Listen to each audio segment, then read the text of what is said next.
Recently एक जाने माने जर्नलिस्ट विनोद दुआ के खिलाफ सेडिशन के चार्जेस लगाए गए थे। एक्चुअली विनोद दुआ ने central government as well as prime minister को क्रिटिसाइज किया था जिस प्रकार उन्होंने पिछले साल हुए माइग्रेंट क्राइसिस को हैंडल किया था। हेलो दोस्तों, आज का हमारा टॉपिक है सेडिशन लॉ ऑफ इंडिया यानी कि राजद्रोह का कानून, जो कि सेक्शन 124A है आईपीसी का। तो चलिए शुरू करते हैं। सबसे पहले हिस्टोरिकल बैकग्राउंड जान लेते हैं। 17th सेंचुरी की बात है। उस समय इंग्लैंड में पहली बार सेडिशन लॉज लागू किए गए और इसके पीछे का उनका रीजनिंग ये था कि समाज में सरकार को सरवाइव करने के लिए सिर्फ अच्छे विचार, मतलब कि सरकार की तरफ से बोलने वालों की ज़रूरत है, ना कि सरकार के खिलाफ।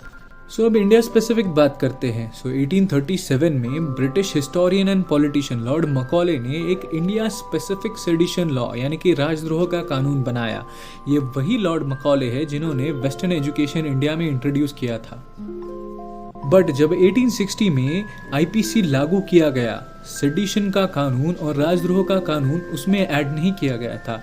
ये 1870 की बात है। सर जेम्स स्टीफन ने एक अमेंडमेंट इंट्रोड्यूस की और उसी अमेंडमेंट के थ्रू सेक्शन 124A यानी कि हमारा राजद्रोह का कानून आईपीसी में पहली बार ऐड किया गया। इसी 1870 से लेके ब्रिटिशर्स ने राजद्रोह के कानून का इस्तेमाल हमारे फ्रीडम फाइटर्स की आवाज़ को और हमारी फ्रीडम मूवमेंट को दबाने के लिए किया।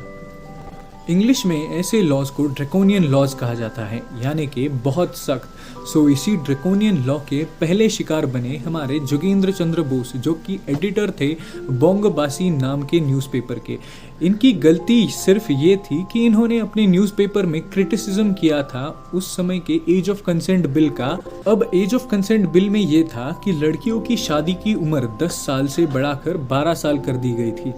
अब आप लोग कहेंगे कि इसमें क्रिटिसिज्म करने जैसा क्या था, बट उस समय लोगों की धारणा ये थी कि हमारे ये कल्चरल और इंटरनल इश्यूज है जो कि हम खुद डील कर सकते हैं और उनको डील करने के लिए हमें किसी आउटसाइडर यानी कि ब्रिटिशर्स की ज़रूरत नहीं है। इसके बाद इस ड्रैकोनियन लॉ की कुछ ट्रायल्स काफ़ी चर्चे में रही और उसमें से एक थी 1897 की बाल गंगाधर तिलक की ट्रायल। एक्चुअली बाल गंगाधर तिलक ने 1897 में छत्रपति शिवाजी महाराज के ऊपर कुछ कविताएं पब्लिश की थी और 1908 में उनके 2 आर्टिकल्स केसरी में आए थे जिसमें सरकार के खिलाफ बहुत सारी चीज़ें थी। 1922 में महात्मा गांधी के एक आर्टिकल की वजह से उन्हें 6 साल की सज़ा दी गई थी इसी ड्रैकोनियन लॉ के अंडर। अब हमारे राजद्रोह कानून के करंट कंडीशंस के बारे में थोड़ी चर्चा करते हैं। हमारा राजद्रोह का कानून यानी कि सेक्शन 124A ऑफ आईपीसी एक डेफिनेशन प्रोवाइड करता है कि क्या है सेडिशन। उस डेफिनेशन को सिंपल शब्दों में देखा जाए तो कोई भी व्यक्ति विधि द्वारा प्रस्थापित सरकार के खिलाफ कुछ भी बोलता है, कुछ भी लिखता है और कुछ भी करता है जिसकी वजह से सरकार के खिलाफ किसी भी प्रकार की डिसलॉयल्टी यानी कि अवमान, डिसअफेक्शन यानी कि विद्रोह एंड हेट्रेड क्रिएट करता है, तो वो राजद्रोह माना जाएगा। अब ये लॉ ये भी कहता है कि आप सरकार का क्रिटिसिज्म ज़रूर कर सकते हैं, लेकिन क्रिटिसिज्म ऐसा होना चाहिए कि जो क्रिटिसिज्म डिसअफेक्शन, डिसलॉयल्टी और हेट्रेड क्रिएट ना करे। अब लॉ ऑफ सेडिशन और सेक्शन 124A और राजद्रोह कानून के अंडर जो भी पनिशमेंट्स हैं उनको देखते हैं। राजद्रोह एक्चुअली एक नॉन बेलेबल ऑफेंस है। नॉन बेलेबल ऑफेंस यानी कि बेल एज अ राइट आपको नहीं मिलती, ये कम्प्लीटली डिस्क्रिशन पे रहता है कोर्ट के। देन इसमें इम्प्रिजनमेंट की भी प्रोविज़न है जो कि 3 साल से लेके लाइफ इम्प्रिजनमेंट यानी कि आजीवन कारावास तक है।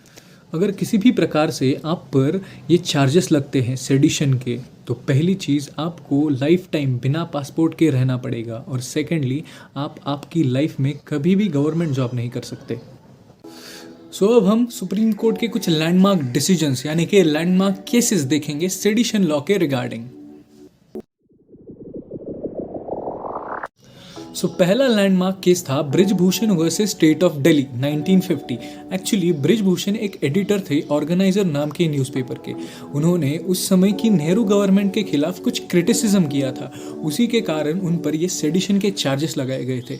सो सुप्रीम कोर्ट ने इस Brijbhushan versus state of Delhi case में ये कहा कि सेडिशन के जैसे जो भी लॉज है, जो कि आर्टिकल 19 कॉन्स्टिट्यूशन के आर्टिकल 19 के द्वारा दिया गया जो भी बोलने का हक है वो छीनते हैं, वो अनकॉन्स्टिट्यूशनल। बट सुप्रीम कोर्ट के इसी डिसीजन को नलिफाई और सर्कमवेंट करने के लिए नेहरू गवर्नमेंट ने फर्स्ट कॉन्स्टिट्यूशनल अमेंडमेंट लाई।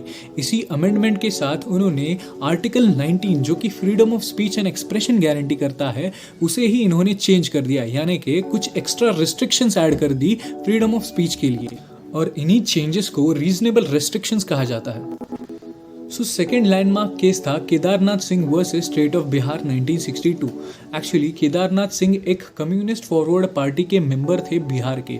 उन्होंने कांग्रेस के खिलाफ एज वेल एज सीआईडी के खिलाफ कुछ टिप्पणी की थी, उसी की वजह से उन पर सेडिशन के चार्जेस लगाए गए थे। सो इसी केस में सुप्रीम कोर्ट ने सेडिशन के लॉ को यानी कि राजद्रोह के कानून को कॉन्स्टिट्यूशनल यानी कि संवैधानिक ठहराया, बट उसी समय उन्होंने इसके एप्लीकेशंस को रेस्ट्रिक्ट किया और ये भी कहा कि जब तक किसी की भी स्पीच कोई भी वॉयलेंस क्रिएट नहीं करती या पब्लिक ऑर्डर को डिस्टर्ब और लॉ एंड ऑर्डर को डिस्टर्ब नहीं करती, तब तक ये एक्ट ऑफ सेडिशन नहीं माना जाएगा। और सुप्रीम कोर्ट ने सेकेंडली ये भी कहा कि पब्लिक को यानी कि सिटीजन्स को राइट टू स्पीच है, यानी कि वो गवर्नमेंट को क्रिटिसाइज कर सकते हैं उनकी पॉलिसीज के लिए और उनके लॉज के लिए।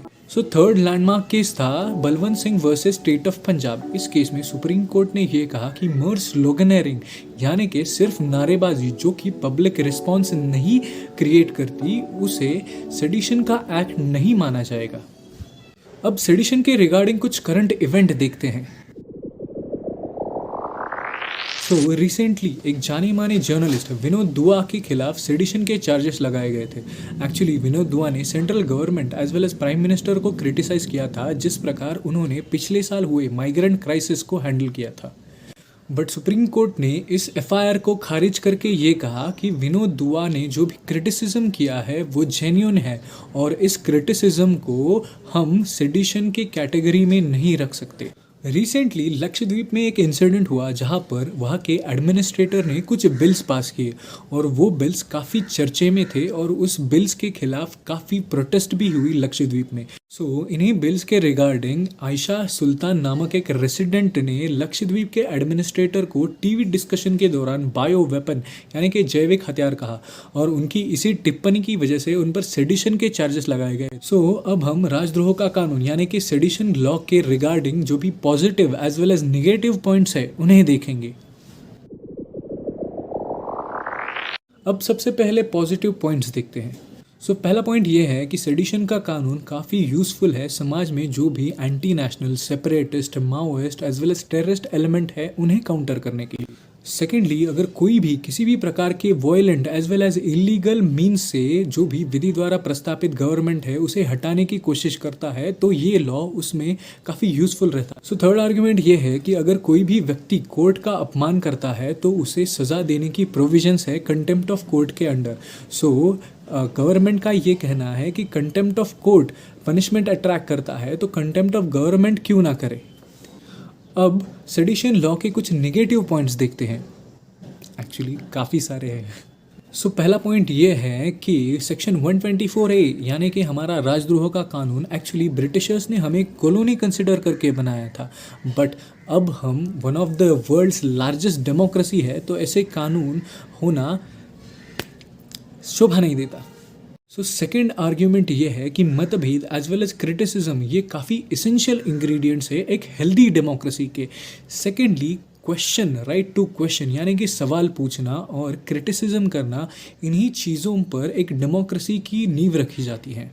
थर्डली, जिन्हीं ब्रिटिशर्स ने ये सेडिशन का लॉ इंडिया में इंट्रोड्यूस किया था उन्हीं ब्रिटिशर्स ने अपनी कंट्री में से इस लॉ को 2010 में ही हटा दिया है। एक्चुअली जो जो चीज़ें सेक्शन 124A यानी कि हमारा सेडिशन का कानून प्रोटेक्ट करता है, वही चीज़ें प्रोटेक्ट करने के लिए हमारे पास Indian penal code as well as unlawful activity prevention act, जिसे यूएपीए भी कहा जाता है, वो है। सो सेक्शन 124A की वैसे ज़रूरत तो नहीं है। अगर देखा जाए तो सेडिशन लॉ का काफ़ी मिसयूज़ हुआ है। जो भी गवर्नमेंट जब भी पावर में आती है, वो पॉलिटिकल डिसेंट यानी कि मतभेदों को दबाने के लिए इस लॉ का यूज़ करती है। अभी हमने कुछ एग्जाम्पल्स देखे विनोद दुआ के और आयशा सुल्तान के। अगर देखा जाए तो 2016 और 2019 के बीच में सेडिशन के अंडर जो भी चार्जेस और जो भी एफआईआर्स दर्ज की हैं, उनमें 160% इंक्रीज़ हुई है। और जो भी रेट ऑफ कन्विक्शन है यानी कि जिन पर चार्जेस लगाए गए हैं सेडिशन के और जिनको सज़ा हुई है सेडिशन के चार्जेस पे, वो एक्चुअली सिर्फ 3.3% है, जो कि 2016 में 33.3% था। यानी कि ये जो भी चार्जेस है वो कोर्ट में नहीं टिक पाते हैं। एक्चुअली हमारा जो लॉ कमीशन ऑफ इंडिया है, जो हमें रिकमेंड करता है कि कौन से लॉ लाने की ज़रूरत है और कौन से लॉ हटाने की ज़रूरत है, और इसी लॉ कमीशन ऑफ इंडिया ने इस लॉ को पुनर्विचार की ज़रूरत है ऐसा कहा है सेडिशन के लॉ के बारे में।